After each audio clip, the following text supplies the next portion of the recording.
We're back, baby. It's Charity Stripe. At your free throws, because they are free. Joshua Fisher, Alexander, Toss Me the Rock, Tosopoulos, DJ Nicky, Snacks, Kreider, 1090, Mightier, NBA. Been a lot of fun. Nick, you got some quick hitters for us in basketball? I do, but before we get to the quick hitters, I just really want to quickly let people know that if they want to get involved in a March Madness bracket challenge this year, because that's right around the corner, that we're putting one on with our good friends at Bomani Cold Brew, the Victorian Bar in Santa Monica, and the Martin Group. Free to enter. They're giving away a free table if you like going to bars and getting free stuff. Go ahead. A free and enter. table at the Victorian? Free table at the Victorian. Wow, that's a hot commodity. Up to $1,000. And we're also adding an additional $1,000 cash prize to the winner as well. And there's also prizes for second, third, and fourth, though we won't bore you with the details. But go to our Instagram, the.charity.stripe. Go to the link in the bio. Sign up on Run Your Pool. It's going to be a lot of fun. It's free. Yeah, so here's the quick hitters. Yeah. Brought great. to you by our bracket. Nice, Nick. NBA Jam Quick Hitters Edition. All right, first question for you guys. What's the biggest what if this season in the NBA? Biggest what if in the NBA this season? Our president of Believe, EW, walking through the biggest what if. What if EW got to suit up for the Knicks? Biggest what if in the NBA this season? It's got to be the Zion injury again. Like, if Zion was fully healthy with this Pelicans team, are they right there with the Nuggets, contending at the top of the West? Like, that to me is like. They were. I think they were in first when he was playing at points. And you know, I look at this team and they're not complete without him on the defensive side and the offensive side. Like they really need him to take. And nothing against McCollum or Brandon Ingram, both are just really great players. And the rest of the team is super sound. But to me, if they had Zion Williamson, like it would take them to that upper echelon of contenders. Like they could actually go for an NBA title. The rest of the team, yeah, that's been put together. They've done an excellent job of putting this team together. I mean, guys like Trey Murphy, who has become a really nice 3-and-D guy. Yam City. Herb Jones, who we were lucky enough to interview before he got drafted. Great defensive player. Yeah, high character guy. I think we all Valanciunas, love talking to him. Jackson Hayes. Really, really deep team. Alvarado, like they have a lot of guys. Najee, who's really turned into something for them. Yeah, like, totally. They have a bevy of dudes that you can just run out there. So that's for sure. That's a major shame. What about if Kevin Durant hadn't gotten hurt for the Nets? Is there any scenario where the Nets still have Kyrie Irving and Kevin Durant on their team? I'd say no, just because Kyrie was already going through issues with the organization, regardless of Kevin Durant. So what if they had decided that they were going to re-sign Kyrie during the season? They had extended his contract. So what if he doesn't get hurt? And what if the Nets still have Kyrie and Kevin Durant? I mean, they're contending for sure contending in the. I mean, they're the top four. And the Suns don't have Kevin Durant, and they're not. They're less of a contender. Sure. I mean, last night they proved it against the Thunder that they don't like. They obviously can use him. Who can't? But they don't necessarily need him to smack teams. Sure, but it's Devin Booker. Yeah, but it's the Thunder, and Booker got hurt earlier this season. And it's the Thunder. The Thunder are good. They're like fun. They're a competitive team. Night in, night out. Yeah, for sure. Not an easy win. And we don't see a guy that could potentially become an all-star next season, Mikal Bridges. I mean. He already has, I think. What we say? He might be. This could be like, oh, you get your own team, like you're a superstar. He had 5 30-point games in a row. 5 30-point games total when he was on the Suns. A guy who's an absolute Iron Man. He misses barely any games that he plays. He's essentially like why would he do that? He's got to rest for load management. No, he's like the Kevon Looney of young, basically, and. Now he already has 10 30-plus point games with the Nets. So it's pretty impressive. Speaking of injuries and what ifs, if every team in the NBA this year was fully healthy, who would be in the finals? With the rosters now, right? With the rosters now, yeah. Okay. We can't say like the Nets. Yeah. I think my East pick is not changing Celtics. based off of health. No, I think it's the Bucks. I'm with him, sadly.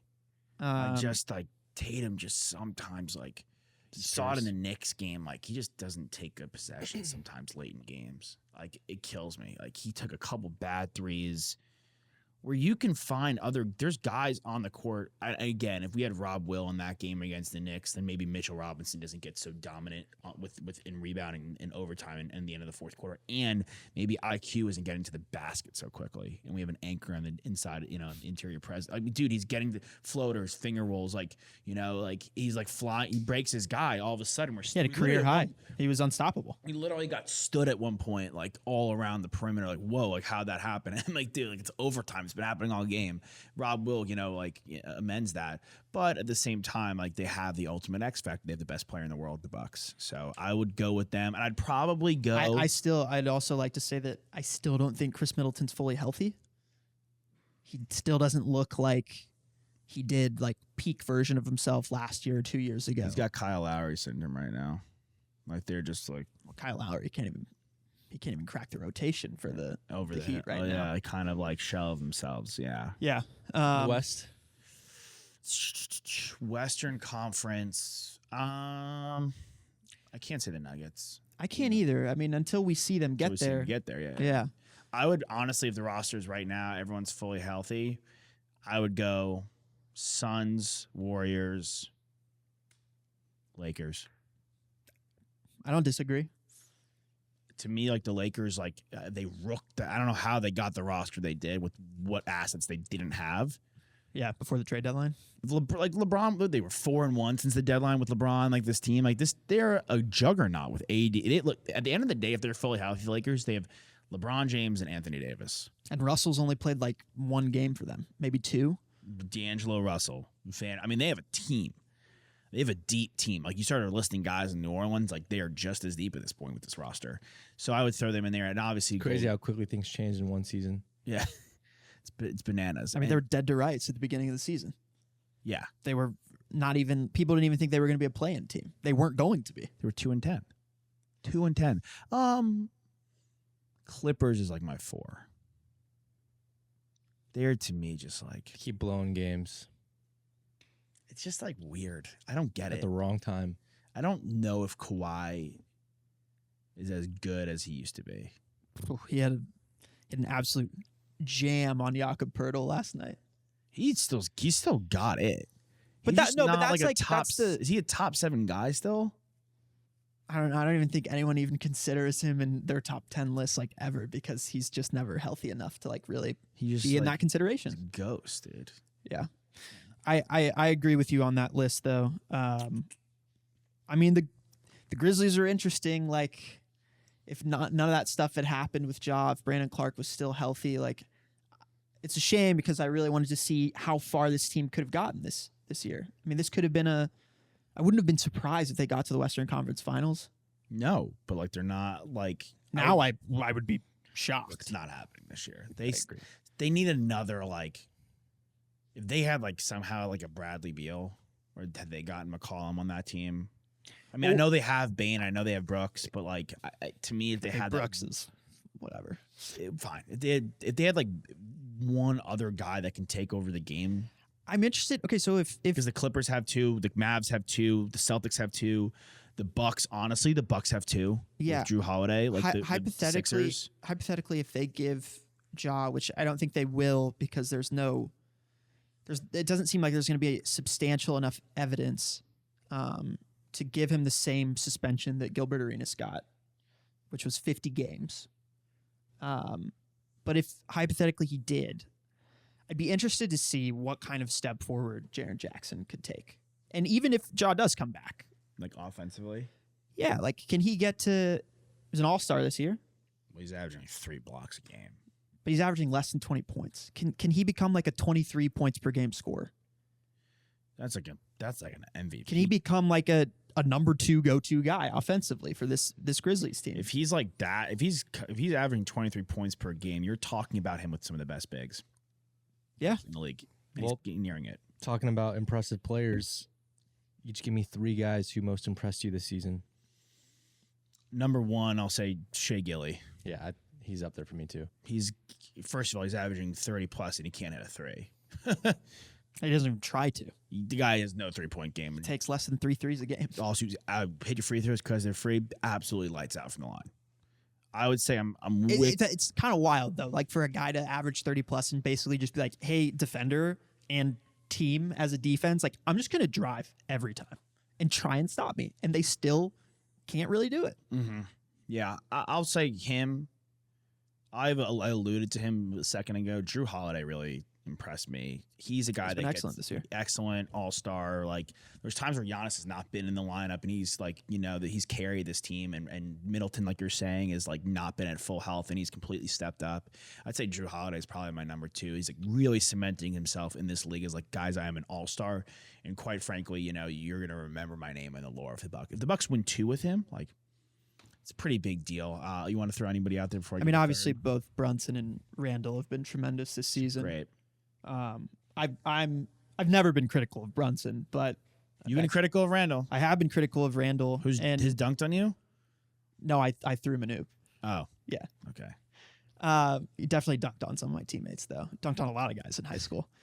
He has shown like a maturation. I think I still don't necessarily like trust the way that he goes about getting buckets like in clutch time, because I think a lot of times he ends up just like dribbling the air out of the ball and then shooting. Like yeah, I see that. But he's so physical and he's such a presence. He's 6'9" and he's built like a house. Like he's huge. Like he's a problem to deal with defensively, especially when he drives to the rack. There's so many guys on that Knicks team that you could mention just in guys that have impressed this year. Josh Hart, like we've always talked about as a guy we really liked a lot. It's a little fresh over there, but yeah. Yeah, it's there. new, but he's a guy that's now been on 4 different NBA teams. Lake Show, Pels, Blazers, and the Knicks. And he's been a contributor. For a lot of guys, that would take them in the opposite direction and make it really, really difficult to make any sort of impact on a team. But he's a journeyman who's actually like doing a great thing. So all 3 Knicks. No, I just that team in general. Anthony Simons, Great. he's a 24 points per game guy now, and I think he's like already scoring as efficiently as CJ McCollum was. Yeah, I'll take my favorite player that's not a Celtic in the league, Tyrese Halliburton. Halliburton's been awesome. I want to throw one out there just because I know you guys are talking about guys who are like surprising that have made the jump forward, but like the fact that Jokic is about to three-peat here, Yes. that's pretty impressive.